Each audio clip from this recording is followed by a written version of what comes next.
Blackstone Cherry with Blame It on the Boom Boom. This is a CVT guitar lesson from Mike.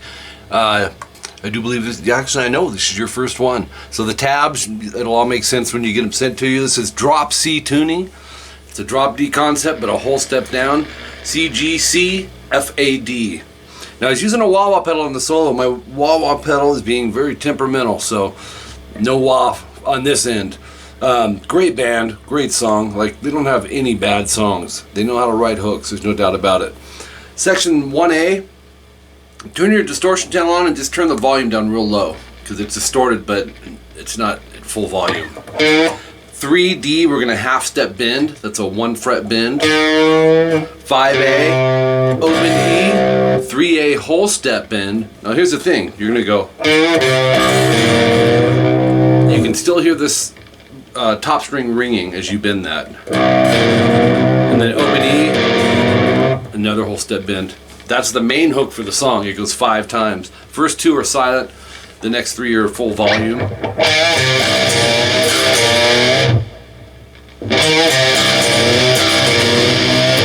Very cool, man. Such a cool riff. Section 1B, 23 seconds in. And this is how they kind of exit this. It's real short. 3D, half step bend, 5-3A, open E and A. Now that open E and A, put parentheses around it because it's also the start of section 1C at 25 seconds in, which is 5A, 3D, slide to 5. So it's rest, pick it again, slide to 7 and 5. So ascending, descending, 3D, 5A, 3A, slide to 5, vibrato. That's gonna go 2 times.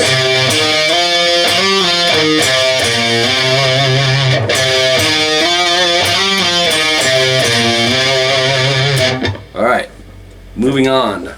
So that was 2 times through. 32 seconds in, this is leading into the chorus. You're just following the snare drum, fret hand muting or string muting. Just lay these fingers softly over the frets, strum down, up, leading you in to this very catchy chorus. Open, open, open, 2, 3. Okay, and you're gonna strum down, down, down, up, down. Then bar the 5th fret, your first finger, I would use first, E, A, and D. Okay, that's gonna end up being an up strum, up, up, down, down, up, down, up. So you have.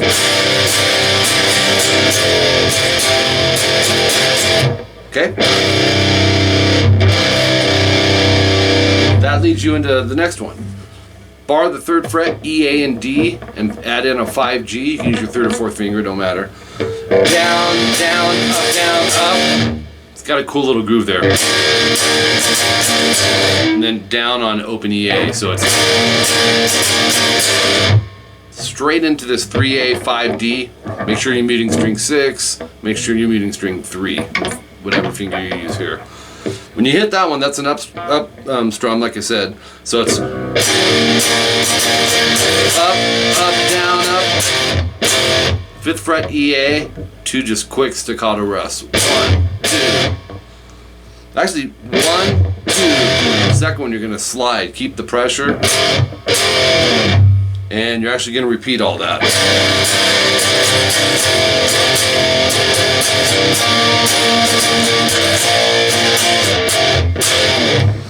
Then, oh, this part's cool too. Section 3 at 50 seconds in, you're going to go. Oops, I'm missing the groove. You'll go 7D to 5E, 6, 7, and rush that into 3A. You're going to go 3, open 3, as well as the 4th fret.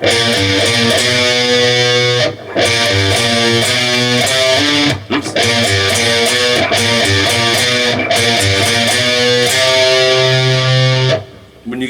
So 3, 0, 3, 4, 5, and then take your third finger, go 5A, slide to 7, and then 5, 7 on the D.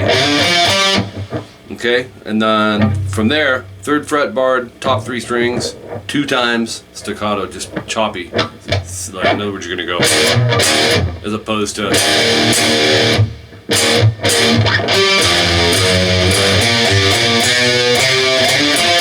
Okay, so that covers pretty much all the rhythms, I think. I think all that's left is the solo, which, so you'll see repeats, you know, on the bottom of page 2 of your tabs. They're time-stamped, everything's clear, 126, you see the leading into the chorus.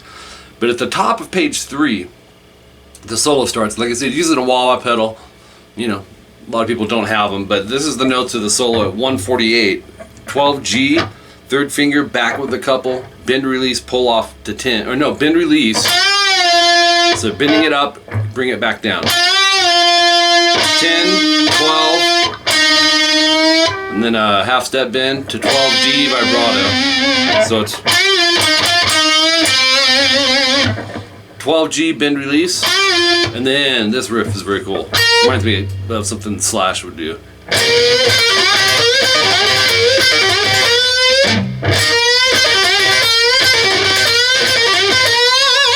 Alright, so we're going to bend the 13B, 3rd finger, back it with a couple.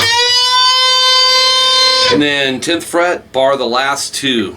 I'm going to give you a head start on this because, or a jump start, you're going to go up 10E, 13B down, pull off to 10. That's why I'm saying to bar it.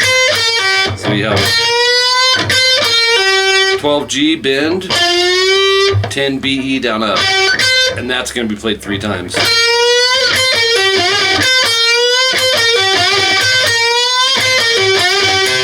Okay, you can experiment with different fingerings on that. I typically would bend with the 3rd on the way back, use the pinky, you know.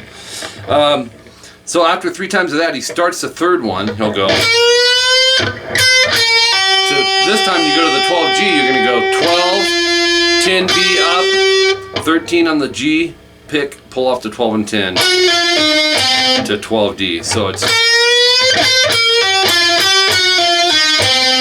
up 12, G, down 10, up 12D. So you have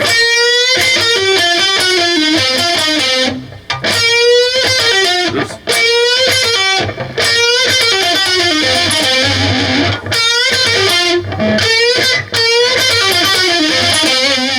Okay, 156, you're going to go up on 10G, down on 12D, pull off to 10, and then down on 12A. It sounds like this.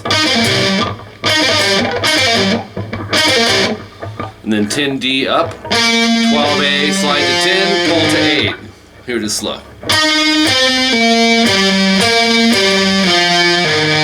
Those can be tricky if you're not used to them. Pick, slide, pull off. You gotta have that 8th fret ready to go. 10A, we're going to bend, release, pull off to 8. 10, slide to 12. 10, 12D, 10G vibrato. So that gives you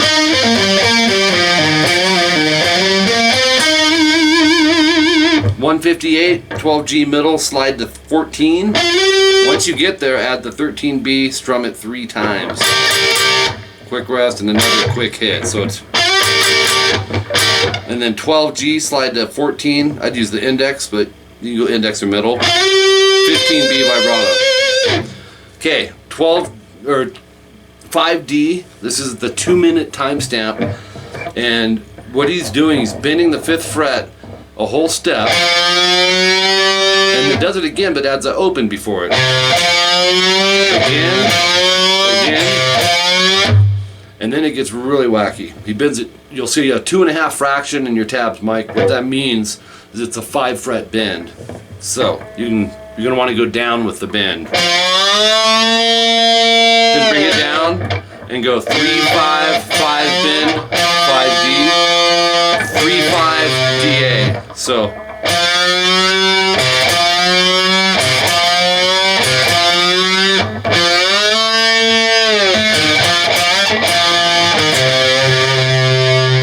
Okay, make sure I'm in tune after that. And it was up. Now this is a cool trick for the last riff. You'll see PS, just pull string, almost sounds like a whammy bar. You're gonna go 10th fret B, hammer to 13, and just keep doing that. Once you pick, you're done picking. And what he does, he pinches, he grabs behind the string, anywhere you can grab it on the B string and just slowly pull it up. Craziness, huh? Sounds like you're grabbing a whammy bar and just pulling it up. It's really what it's emulating. 12 G and B, vibrato, just bar that. And then 10th fret G, B. And that's it for the solo. Everything else is repeats. And like I said, when you get the tabs, everything's like kind of spelled out. I put fingerings for most of it, but you know, you can experiment with, everyone's finger size is different, so don't like overanalyze that, but I did want to have a guide there for you. So good stuff, killer band, had fun doing this, and we'll talk to you real soon.